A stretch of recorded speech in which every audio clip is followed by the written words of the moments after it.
बोलार गिलो रे ओरे पावन ओरे पावन बोलार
আমি যে আমার মামাকে ভালোবাসি তাই বেশি ভালোবাসো না তাই সেই পবন বাতাসে আমার সমস্ত গায়ের কাপড় যেন উত্তাপ হয়ে যায়। আমার যখন গোপ্তস্থান আমার মামা দেখতে পারবে তাই আমার মামা আমার জন্য দেওয়ানা হয়ে যাবে এবং কি আমার মামা আমার জন্য পাগল হয়ে যাবে। এই যে চৌদিকে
আচমকা বাতাস পাইয়া এবার অর্জুন চেতন পেয়ে গেছে। চেতন পেয়ে দেখতেছে সর্বনাশ, কারণ পদ্মা দেবীর সমস্ত গুপ্ত স্তর এবার বাহির হয়ে গেছে। তাই এবার অর্জুনের মনে মনে চিন্তা করতেছে, আরে আমি এখন কি করবো উপায়? আমি যদি এই পদ্মা দেবীর গুপ্ত স্তর জায়গা দিকে যাই, যদি পদ্মা দেবী চেতন পাইয়া দেখি তবে পদ্মা দেবী নিশ্চয় মনে মনে ভাববে, আরে আমি একটু আরাম করতেছি, আমার মামা আমার সরলতার সুযোগ নেয় আমার সর্বনাশ করতে চাইছে। এইবার অর্জুনের মনে মনে চিন্তা করতেছে, হাইরে আমি এখন কি করি উপায়? এটা যখন অর্জুনের চিন্তা ভাবনা করতে করতে অর্জুনের কিন্তু আশিক এসে গেল,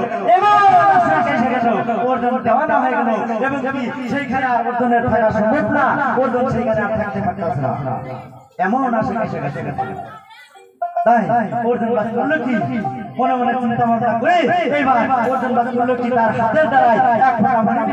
বাহির করে সেই জায়গাতে এবার আস্তে আস্তে পদ্মা দেবীর কান্নাটা নামায়া এবার অর্জুন সেইখান থেকে চলে গেল। যখন চলে গেল সঙ্গে সঙ্গে সেই অর্জুনের এক ফোঁটা মনে বিদ্যুৎ দ্বারাই সেইখানে একটা ফুলের গাছ যখন ফুলের গাছ তৈরি হয়ে গেল এবার পদ্মা দেবী আস্তে আস্তে চেতন পাইল চেতন পাইয়া আস্তে আস্তে পদ্মা দেবী চেতন পাইল চেতন পাইয়া দেখতেছে উর্দুর মামা কাছে নাই কেবলমাত্র একটা ফুলের গাছ দেখা যায় তাই পদ্মা দেবী করলো কি সেই ফুলের গাছটা এবার বাম ভাবটা টাচ করে ছিঁড়া এবার তার নাহের শেষে ধরে সমস্ত যত ফুলের গ্রাম ছিল সঙ্গে সঙ্গে সেই নাহের শেষের ভিতরে কিন্তু পদ্মা দেবী ঢুকে গেছে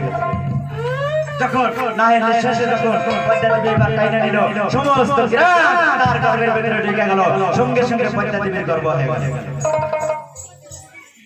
যখন পদ্মা দেবীর গর্ভ হয়ে গেল এইদিকে পদ্মা দেবী আস্তে আস্তে কিছুদিন বন্ধ হয়ে গেল যখন কিছুদিন বন্ধ হয়ে গেল পদ্মা দেবীর আস্তে আস্তে পেট ভারী হওয়া ধরলো তাই ওই পদ্মা দেবী ওড়ো